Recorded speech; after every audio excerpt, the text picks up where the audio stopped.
Hello everyone. Today I'm here to speak about a very special topic, a topic that is very important and needs to be spoken about more and more. इसके बारे में जितनी बात करें उतनी कम है and there needs to be so much more awareness than is on this topic. So मैं इसके बारे में बात करना चाहती हूँ. Today I'm going to speak about suicide and suicide awareness because as we move on today we celebrate International Survivors of Suicide Loss Day. इसका मतलब ये होता है कि जिन लोगों ने अपने फैमिली, अपने फ्रेंड्स, अपने क्लोज वंस, लव्ड वंस को सुसाइड की वजह से खोया है, आज हम उनके सपोर्ट में, उनको सपोर्ट करने के लिए, उनके साथ बस एक भावना शेयर करने के लिए आज हम उनसे जुड़ रहे हैं और हम अपना सपोर्ट उनको एक्सटेंड करते हैं. So before moving on to that, I would like to put some light upon why people commit suicide. Depression is thought to be a very basic and sometimes the only reason why people commit suicide, but I would like to tell you all that that is not the case. Depression is not the sole reason for suicide. It is one of the reasons, but it is not the sole reason.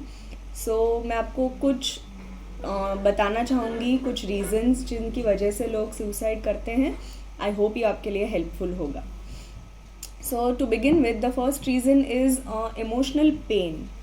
Now put in very simple words, emotional pain एक ऐसा दर्द होता है जो हम किसी से share नहीं कर सकते, जो हमारे ही अंदर होता है और ये कहीं ना कहीं हमें अंदर से खोखला बना रहा होता है, हमें अंदर से खा रहा होता है, विच इज़ वाई हम कुछ बिना सोचे समझे कुछ कदम उठा लेते हैं. कभी कभी ये कदम बहुत एक्सट्रीम होकर सुसाइड भी हो सकते हैं. Second reason is of course depression. Severe depression has its correspondence with high rates of suicide and it is a high possibility कि people with severe depression may have suicidal tendencies. And यहाँ पे मैं एक बात बताना चाहूँगी कि अगर आप किसी को जानते हैं जो आपको लगता है कि सुसाइडल फील कर रहा है या सुसाइडल टेंडेंसीज शो कर रहा है, तो आस्किंग देम आउट कि are you feeling this, are you feeling suicidal, is not telling them और गिविंग देम अ हिंट कि तुम्हें वो करना चाहिए. ये एक बहुत बड़ा मिसकंसेप्शन है जो मैं क्लियर करना चाहती हूँ. इंस्टेड अगर हम उनसे वो पूछते हैं तो शायद उनको हेल्प हो जाए और शायद हम उनकी जान बचा सकें. Moving on, the third reason can be a life stressor. Life stressor such as loss of a job, loss of a loved one, loss of a pet और any such reason, maybe heavy debt or such divorce or a breakup. There are multiple reasons और ये reason कोई justify नहीं कर सकता, कोई validate नहीं कर सकता कि हाँ इसको ये हुआ था तो इसीलिए इसने सुसाइड किया, वो सही है. It's never right, it's never the best option to end your life. There are always better options and there are always some ways you can go instead of going that way.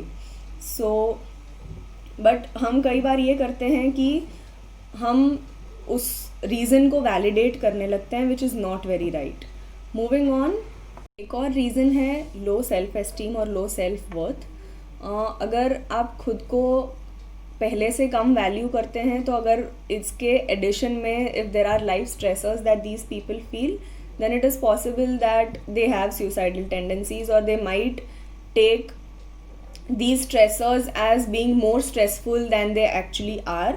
Again, we are nobody to validate somebody's stresses and somebody's emotions कि ऐसा इनको feel नहीं करना चाहिए, but these are some basic reasons. People who are left with so many unanswered questions, so much of guilt that they have, that they would have, I would say, that they couldn't help or even be there for the person who's lost their life. It is like having something in mind that you're not going to be given an answer for your entire life ahead. एक question mark सा लग जाता है, एक full stop सा लग जाता है इन लोगों की लाइफ पर, जो ये फिगर आउट ही नहीं कर पाते कि उस इंसान ने ऐसा किया तो किया क्यों. अब इन चीज़ों की इन लोगों पर और भी असर हो सकती है. For example, these people can start to feel uncapable of loving other people as they used to before. They might fear relationships, they might fear closeness to people because of the loss that they have suffered. उस loss की वजह से उनको ऐसा लग सकता है कि इतना सफ़र करने से अच्छा है कि मैं किसी से अपना क्लोज रिलेशन बनाऊँ ही नहीं. So it's better to be away. So they can fear close relationships. They can fear being very open to someone or being very supportive to someone, because उनका सपोर्ट लेने के लिए कोई, जब उनको चाहिए था कि वो सपोर्ट वो एक्सटेंड कर सके, तब वो हो नहीं पाया. So these are some things they might go through.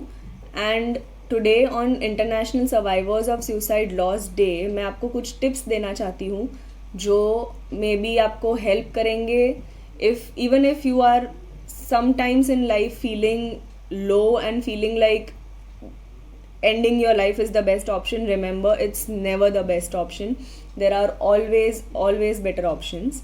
So a few tips would be for suicide prevention would be, as a society, I would say this: we should try and be more empathetic. I say this in all my videos because empathy is such a good emotion, such a great emotion that you can practice, and you can extend it towards people who need it so much. The world needs more of empathetic people. Avoid passing judgments. जब कोई कुछ कह रहा है, कुछ कर रहा है, तो उसे बिना सोचे समझे जज करना is so wrong. It is not wrong to the human mankind. या किसी को भी कुछ, let them achieve what they want, let them try what they want to do. Don't judge. When you talk mindfully. जब हम बात करते हैं तब कभी कभी हम ये नहीं सोचते हैं कि इस बात का सामने वाले को कैसा लगेगा. मैं ये नहीं कह रही हूँ कि आप हर बार सोच कर बोलो, बट जब आप किसी से बात कर रहे हैं तो थोड़ा माइंडफुल होके बात कीजिए कि आप सामने वाले की फीलिंग्स हर्ट ना कर रहे हो. आपको नहीं पता वो उन फीलिंग्स को कैसे, आपके वर्ड्स को कैसे ले रहा है, and how that is making the other person feel. So be mindful while you're talking. Refrain from giving advice. Now this is a very important point because many a times it happens कि हम जब हमारे दोस्त या हमारे परिवार वाले हमसे कुछ शेयर कर रहे हैं तो हम उनको बोलते हैं, अरे ये क्यों नहीं ट्राई करता, अरे वो क्यों नहीं ट्राई करता, अरे गेट ओवर इट, अरे डोंट डू दिस, अरे ऐसा कुछ नहीं होता. All these are like statements which just validate them for the validation they don't need. It makes them feel like whatever जो भी वो महसूस कर रहे हैं that is wrong, और ऐसा किसी को फील नहीं करना चाहिए. सो अगर आपसे कोई एडवाइस मांग नहीं रहा है तो आप उनको एडवाइस ना करें, but just listen to them, just hear them out, extend a ear so that आप उनको सुन सकें वो क्या कहना चाहते हैं.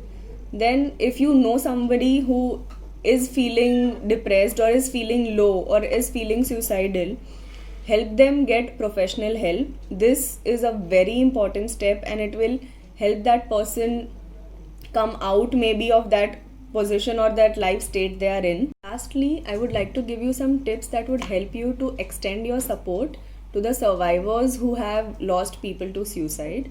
To begin with, I would like to say कि उन लोगों से आप ज़्यादा सवाल जवाब ना करें, स्पेशली उस इंसिडेंट को लेके कि क्या हुआ, क्यों हुआ, कैसे हुआ.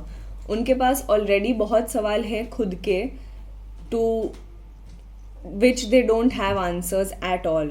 वो जो इंसान जा चुका है उनकी लाइफ से वो तो जा चुका है, बट इनके पास ऑलरेडी खुद से वो बहुत सारे सवालों से ऑलरेडी डील कर रहे हैं. तो it would be better if you don't ask them more questions related to the incident.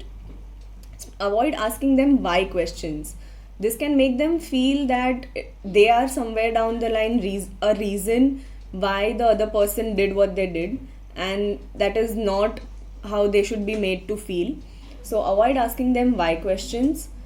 Again, be mindful while you're talking to them. Understand that this is a very sensitive situation. उस इंसान ने किसी को खोया है और वो भी कोई दूसरी वजह से नहीं, एक ऐसी वजह से जहाँ पे उसके इतने क्लोज वन ने डिसाइड कर लिया कि मुझे अब जीना ही नहीं है, अपने आप की लाइफ ले ली, उसने एक सुसाइड कमिट करना एक बहुत बड़ा चीज़ होता है for not only for the person who's doing it but also for the family. So be very very mindful when you're talking to them.